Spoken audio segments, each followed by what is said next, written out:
Hi everyone, welcome back to Mr. HKR1225. Sorry if my voice sounds a little bit different right now. I'm pretty sick at the moment and decided to just get a little reviewing on my day off of work, so here we are. Today's review is a product that I haven't actually been teasing at all, but is a product that I've been looking for quite some time. It's the largest legacy engine in my collection as of right now. So without further ado, let's get it unveiled, shall we? Dispatcher here. Do you copy? Over. I read you. Over. Please start her up and stand by for track orders. Roger that. Ready to move. Out.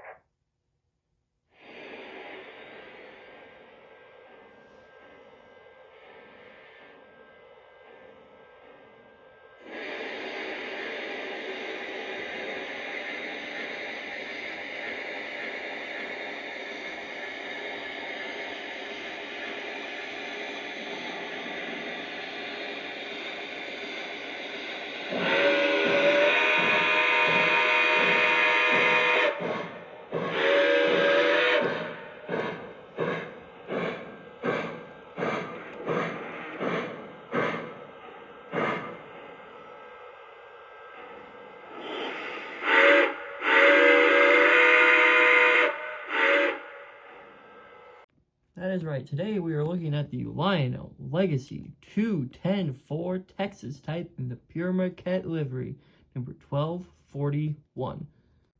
Now, before we continue, I do want to say that this is by no means a prototypical paint scheme. The Pere Marquette never had a 210-4, but they did have the glorious 284s, two of which survive today, number 1223 and the famous 1225. The 1241 was released in the Lionel 2011 signature catalog and multiple different road names. It was shown in Pennsylvania, Chesapeake and Ohio, Nickel Plate Road, Erie, and what we've got here, the Pere Marquette. The 210-4, at least from Lionel, is one of two models that offers the cylinder steam smoke effect, the only other one being the highly rare and collectible S3 Northern that was first released in the same catalog. Now, the 210-4 owes its design to the pooled efforts of the C&O, Nickel Plate Road, Erie, and Pere Marquette Railroads, which run a group named the Advisory Mechanical Committee. This group assignment was to design locomotives that best met the C&O's requirements to handle high tonnage. They developed a locomotive that could handle 160 cars, 13,500-ton consist that it could pull all by itself. Now, the Pennsylvania Railroad has a 210-4 because during World War II, they were in a power shortage. So they borrowed a 210-4 from the Chesapeake and Ohio and a 2882 from the Norfolk and Western and tested which one they could base their new design off of. In the end, the 210-4 won out, and they made the beautiful J1 210-4 Texas type. Unfortunately, the onslaught of diesels would see that these great steam engines would no longer see revenue freight, and all were scrapped. None remain to this day. However, multiple examples of their predecessors, the 284 Berkshire, are still here today. These include but are not limited to 1223, 765, 759, 2707, and of course the oh-so-famous 1225. So those of you wondering why it's called the Texas, well, the tradition in railroading is that the first railroad to make a new wheel arrangement or adopt a new wheel arrangement gets rights to name that type of wheel arrangement. So the 210-4 was first used by the Texas and Pacific Railroad, so they decided to call it the Texas. Now let's get a little closer to the details of this glorious, mighty engine. Starting at the front, we have our scale pilot. We have a dummy O-scale coupler with a coupler cut bar and chain. We have step sides on either side of the pilot. We have a screw here that you could take out to put a dummy O-scale coupler, such as this one. Above that, you have some nice trim pieces. You have shields for your air pumps with air pumps behind them. Then we're going to come up to our steps, which have nice separately applied grab hands on each side. Coming to the front of the locomotive, you can open up the entire front, just like that. Unlike the Vision Line locomotives, this swinging bell is not motorized. You can just swing it free-handed. Coming to the side of the locomotive, we have this beautiful pilot truck detail. We have the headlight with the number 1241. We have number boards up here on each side that say 1241, and a swinging bell. Coming a little bit further more to the side, we have this cylinder, which has 2 holes that are for the cylinder steam effect. And the start of our running gear. Coming a little further back, as you can see, we have our running gear, a bunch of separately applied details, and the start of our drivers. Coming a little further back towards the firebox, you have the rest of our drivers, the start of our firebox, linkages, separately applied details all over the place. Now we are at the firebox, which has the ash pan glow effect. Here's our trailing truck. Here's what I believe to be our blowdown pipe.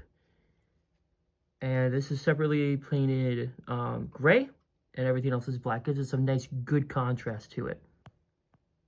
Coming to the side of the boiler, we have some legible blizzards plates right here. This one is a Lima Locomotive Works plate, and I believe this one is a superheater plate.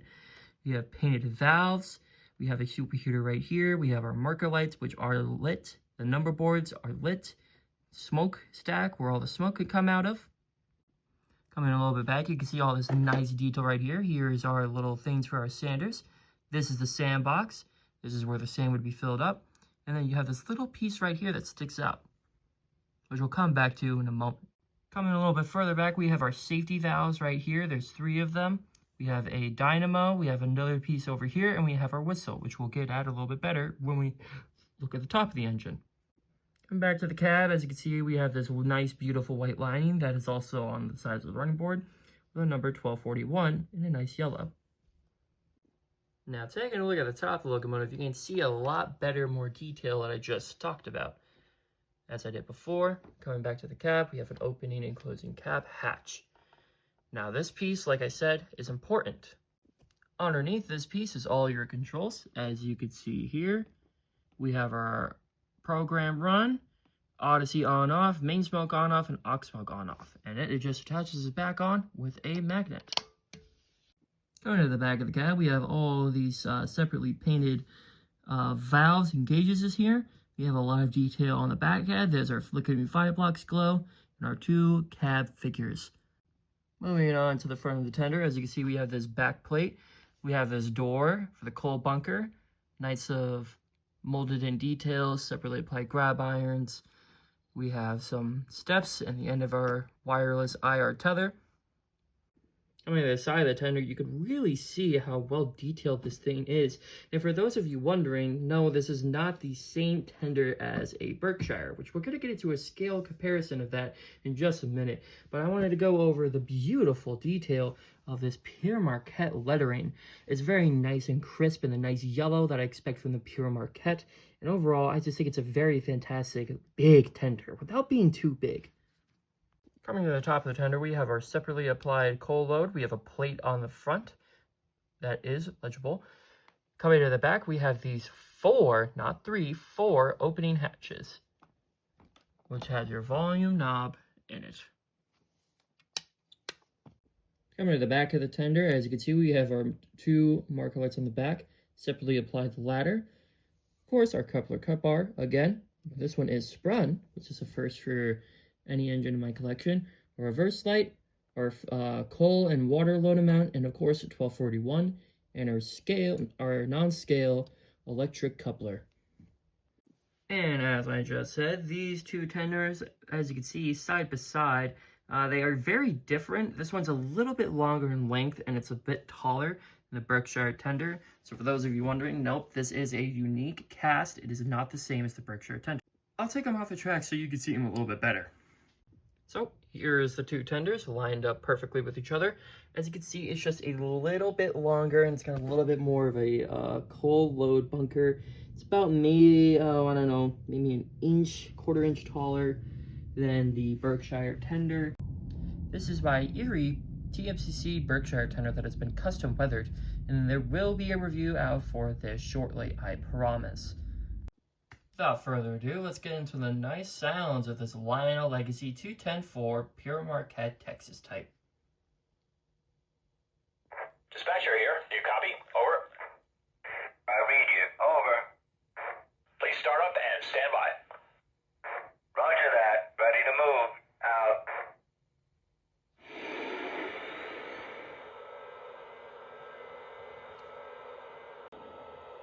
Now, you can do some other features with this thing, such as the water fill sound.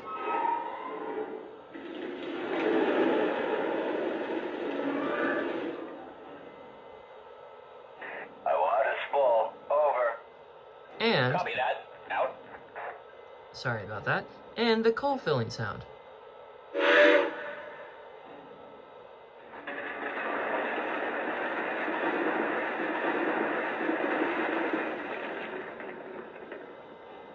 My coal's full. Over. Acknowledged. Out. Now, I did state at the start of this video that this has the cylinder steam smoke effect, so I'll show you what that looks like right now. So, if you've got your Cab 3 app and you want to use the cylinder steam effect, it's just this top button right here.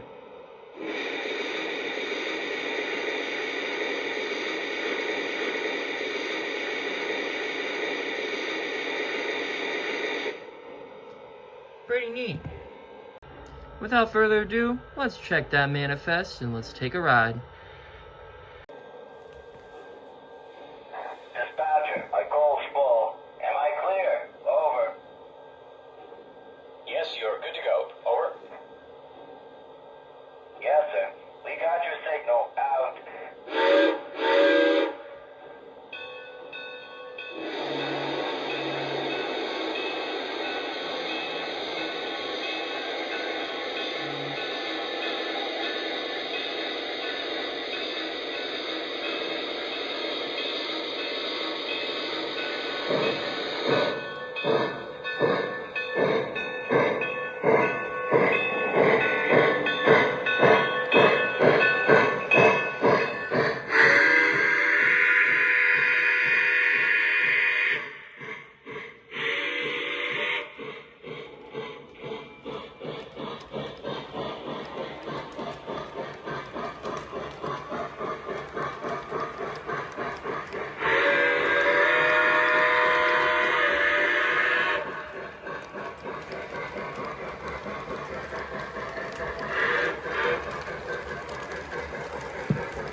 And with that, we have our review done of our Lionel Legacy 210-4 Berkshire, number 1241 for the Pere Marquette Railway. Now, as I said, this was last released in the Lionel 2011 catalog. They had a retail price of $12.99.99, and they are obviously no longer available. These are a little bit hard to find, but I have got mine right here off of trains.com for about 800 bucks. Nobody really wants the Pere Marquette versions as far as I can tell. I've been eyeing this since September, and I got it in early January. There is one for sale, I think maybe on Brady's Trains. I could be wrong. If it is, I'll put it up here. If not, then I'm going to leave this blank. But anyways, thanks for joining me. Thanks for coming along the ride, and we'll see you in the next review. This is Mr. HKR 1225, and we'll see you down the line. Out.